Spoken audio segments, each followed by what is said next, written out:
नमस्कार दोस्तों, एक बार फिर आपका स्वागत है अपने YouTube चैनल पर। मैं किशोर कुमार शर्मा आपका हार्दिक अभिनंदन करता हूं आपके अपने YouTube चैनल पर। एक बार फिर आपके समक्ष हाजिर हूं एक और वीडियो लेकर, तत्पुरुष समास भाग 2। उम्मीद करता हूं हमारे वीडियो आपको पसंद आ रहे होंगे। बहुत बहुत साधुवाद। हाँ तो दोस्तों, तत्पुरुष का एक भाग नए तत्पुरुष पढ़ना प्रारंभ करते हैं। नए तत्पुरुष में देखो क्या होता है। नए जो अव्यय है, नए अव्यय का समर्थ शब्दों के साथ समास कार्य हो जाता है।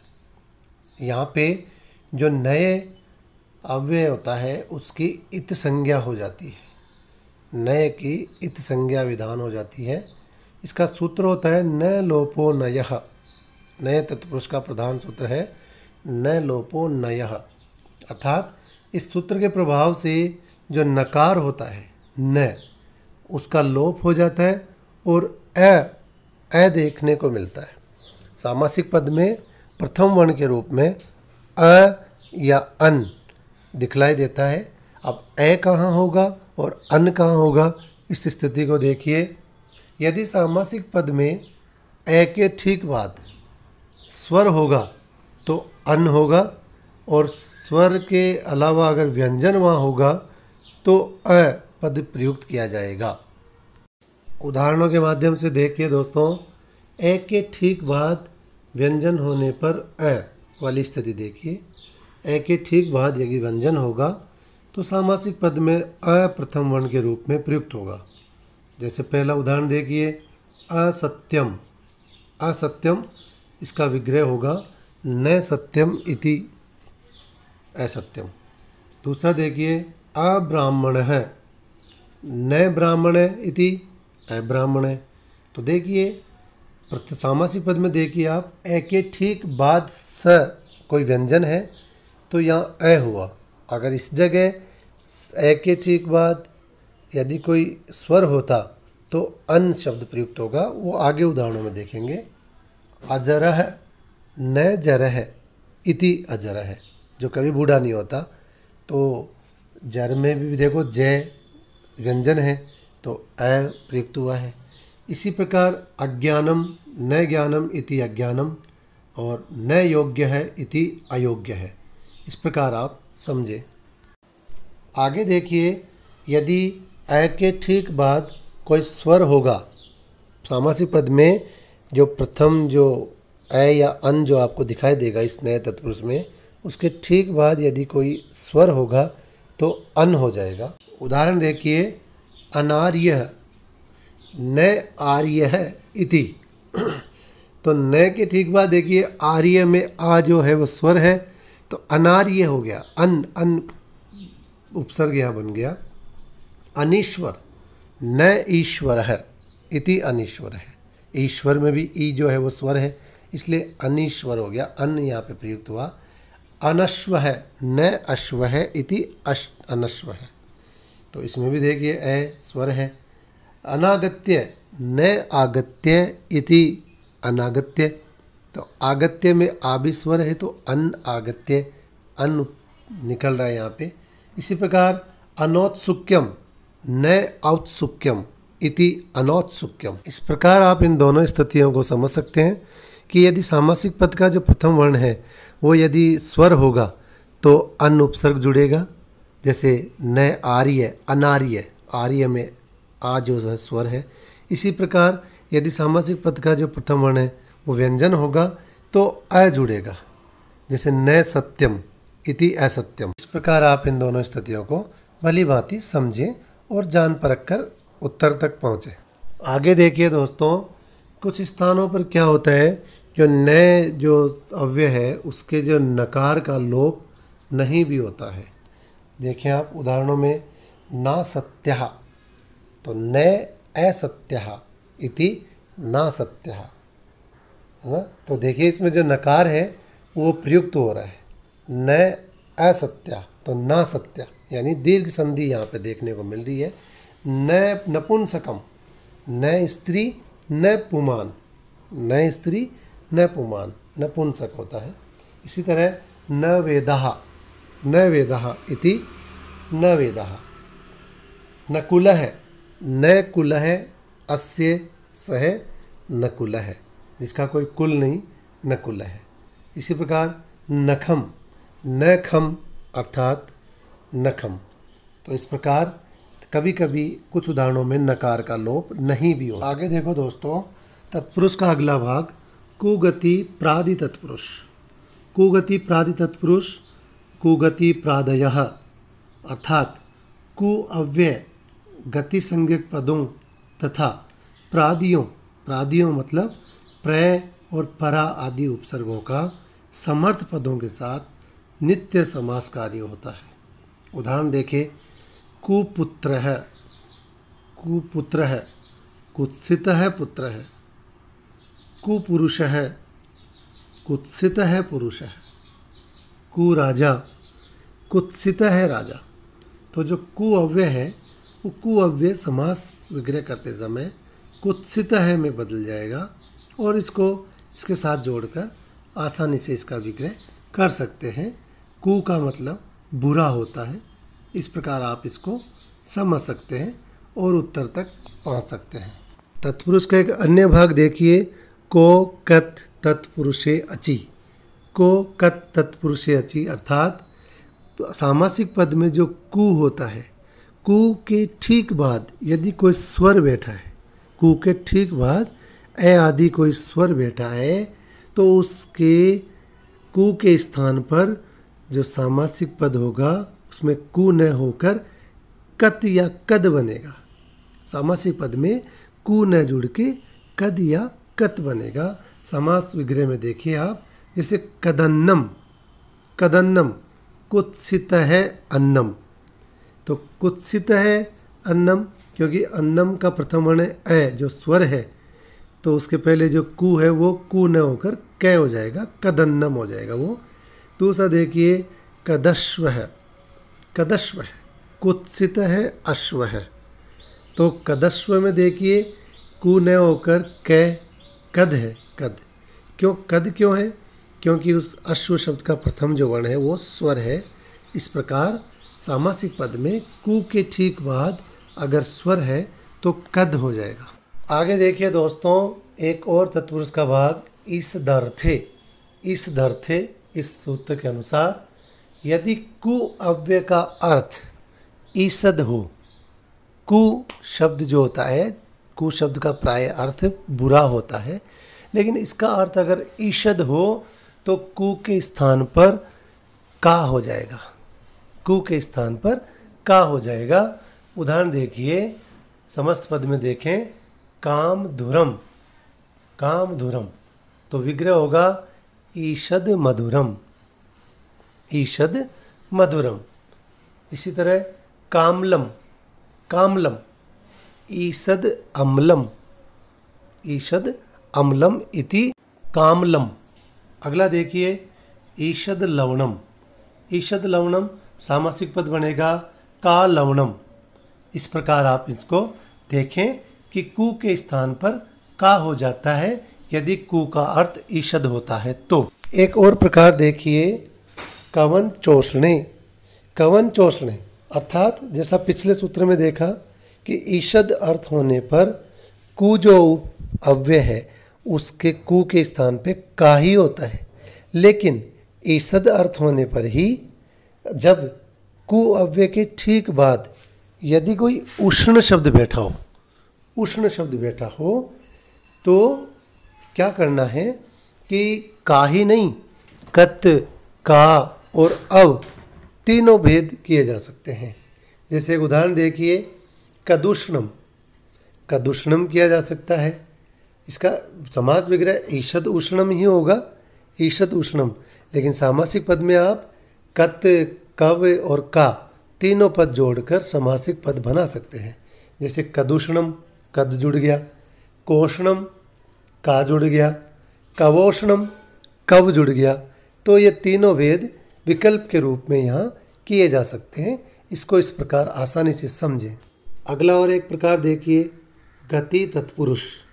गति तत्पुरुष अर्थात ये जो समास का जो प्रकार है तत्पुरुष का, इस समास में पूर्व पद गति संज्ञक पद होता है। पूर्व पद गति संज्ञक पद होता है, और ये जो गति संज्ञक पद होता है पूर्व पद का, ये अन्य शब्दों के साथ जुड़कर समास विग्रह इसका किया जा सकता है। आगे उदाहरण में देखेंगे हम इसको।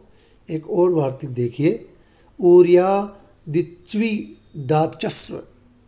ऊर्यादिच्वी डाचस्व अर्थात ऊर्यादि गण, जो 10 गण होते हैं, चुरादि तदादि गण, उनमें जो ऊर्यादि गण में पठित जो शब्द होता है च्वी, च्वी प्रत्यांत जो भी शब्द होंगे, च्वी प्रत्यांत जो शब्द होंगे और डाच प्रत्यांत शब्दों की गति संज्ञा हो जाती है। यानी ऊर्यादि गण में पठित शब्दों में च्वी प्रत्यांत और डाच प्रत्यांत शब्दों की गति संज्ञा हो जाती है। उदाहरण देखिए, जैसे ऊरीकृत्य, ऊरीकृत्य, तो इसका समास विग्रह क्या करेंगे हम? ऊरीकृत्वा, ऊरीकृत्वा इति ऊरीकृत्य। उररीकृत्य, उररीकृत्वा। तीसरा देखिए, शुक्लीकृत्य, अशुक्लम शुक्लम कृत्वा, अशुक्लम शुक्लम व कृत्वा। कृष्णीकृत्य, कृष्णीकृत्य, अकृष्णम कृष्णम व, यानी अकृष्ण या कृष्ण कृत्वा इति समास विग्रह हो जाएगा। पुरस्कृत्य, पुरस कृत्वा, पुरस दंती से हो जाएगा कृत्वा, तो पुरस्कृत्वा पुरस्कृत्य बन जाएगा। तिरस्कृत्य, तिरस्कृत्वा, तिरस्कृत्वा तिरस्कृत्य।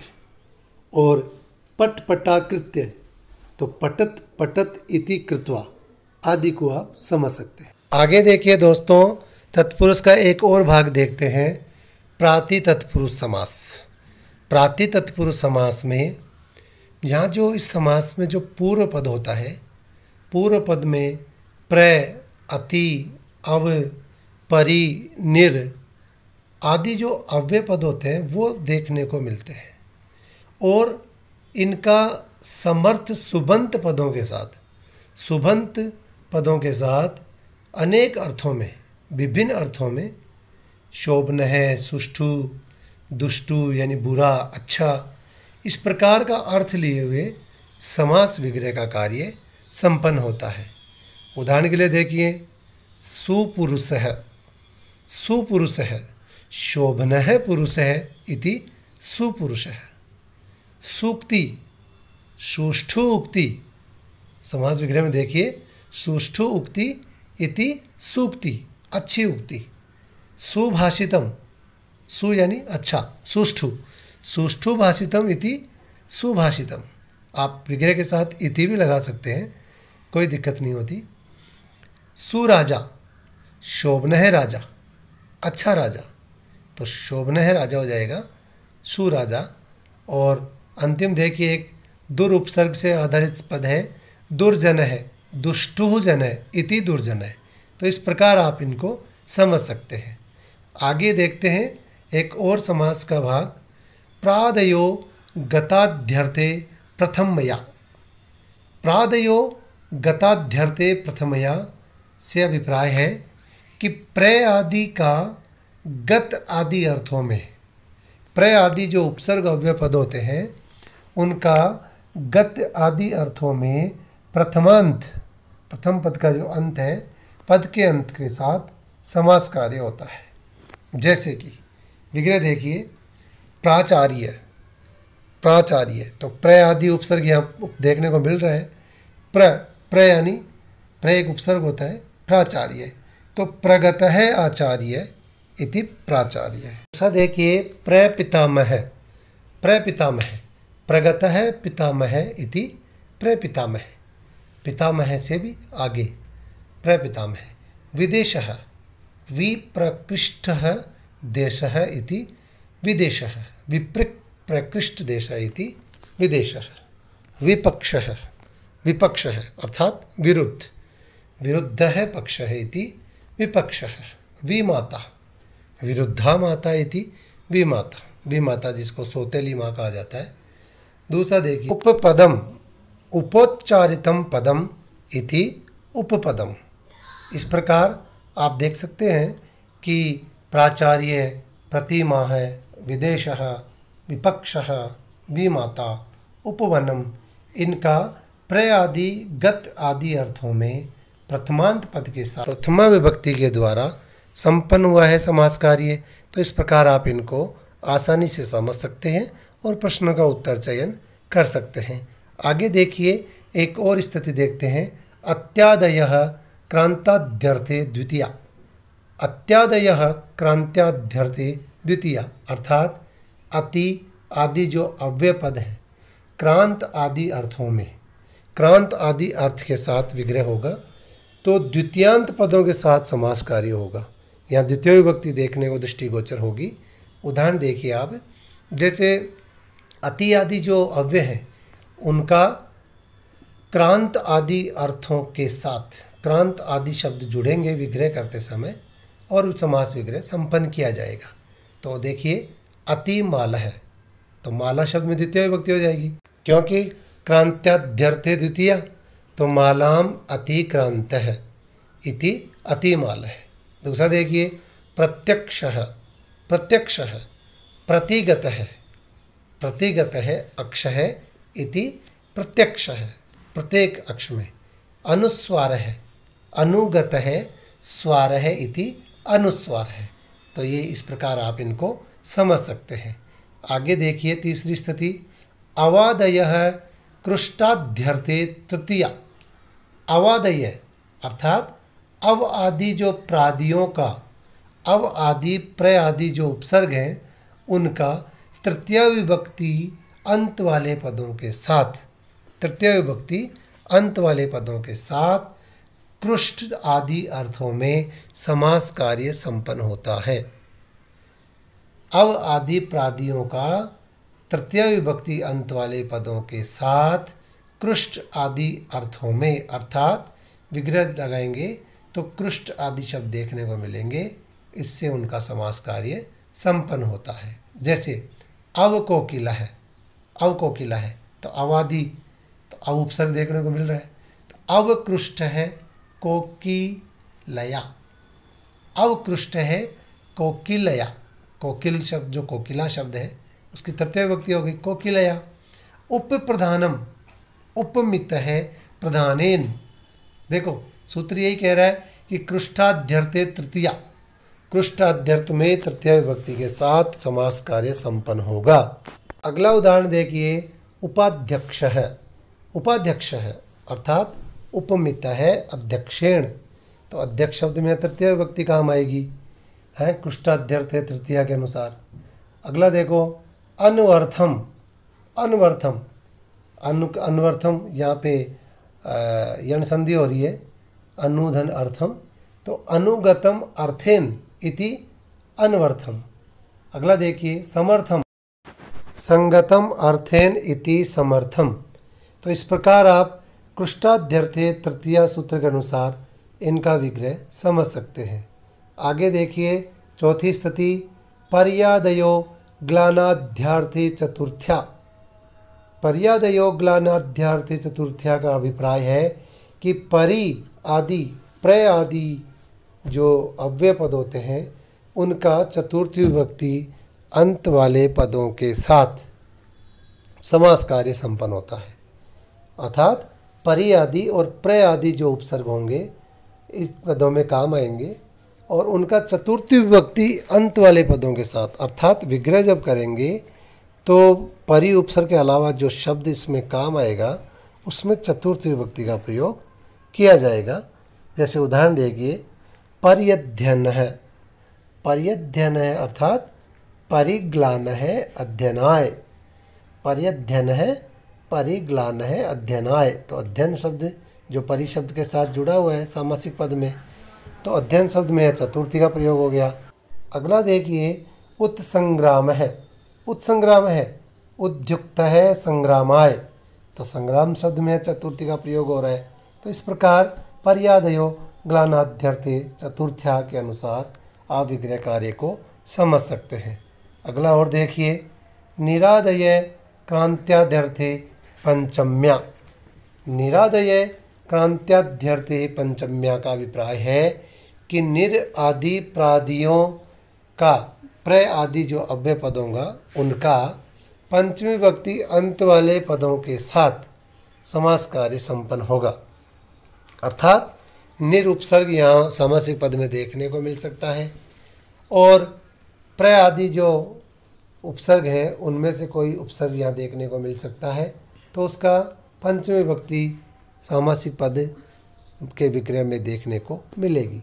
जैसे उत्कुला, उत्क्रांता कुलात, उत्कुला उत्क्रांता कुलात इति। दूसरा देखिए उपक्रमम, सामासिक पद है उपक्रमम, तो विग्रह होगा उपगतम क्रमात्, उपगतम क्रमात्, तो क्रम शब्द में पंचमी लग गई। तीसरा देखिए निर्लंक है, निर्लंक अर्थात निष्क्रांत लंकायः, निष्क्रांत लंकायः। अगला देखिए निर्वराणसी, निर्वराणसी निष्क्रांत वाराणस्यः, तो वाराणसी जो शब्द है उसमें पंचमी हो जाएगी वाराणस्यः। तो इस प्रकार आप देख सकते हैं निर आदि जो उपसर्ग है उनका क्रांताद्यर्थे अर्थ में पंचमी विभक्ति के साथ समास विग्रह किया जाता है। इस प्रकार आप इनको समझ सकते हैं। आगे देखिए तत्पुरुष का एक और भाग देखते हैं, उपपद तत्पुरुष। उपपद तत्पुरुष अर्थात नाम से पता चल रहा है कि पूर्व पद यहाँ उपपद होगा और उत्तर पद में कृत प्रत्यय से आधारित कोई पद होगा। अर्थात उत्तर पद में विग्रह करते समय क्रियापद प्रयुक्त किया जाता है। इस समास की प्रमुख विशेषता उपपद तत्पुरुष की क्रियापद का होना सुनिश्चित होता है विग्रह कार्य करते समय।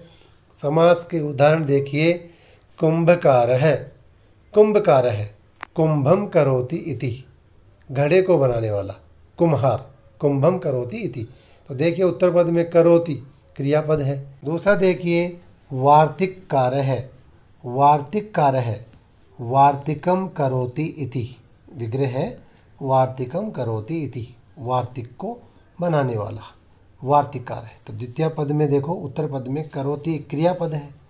सूत्रकार है, सूत्रम करोति इति, सूत्र को बनाने वाला सूत्रकार है।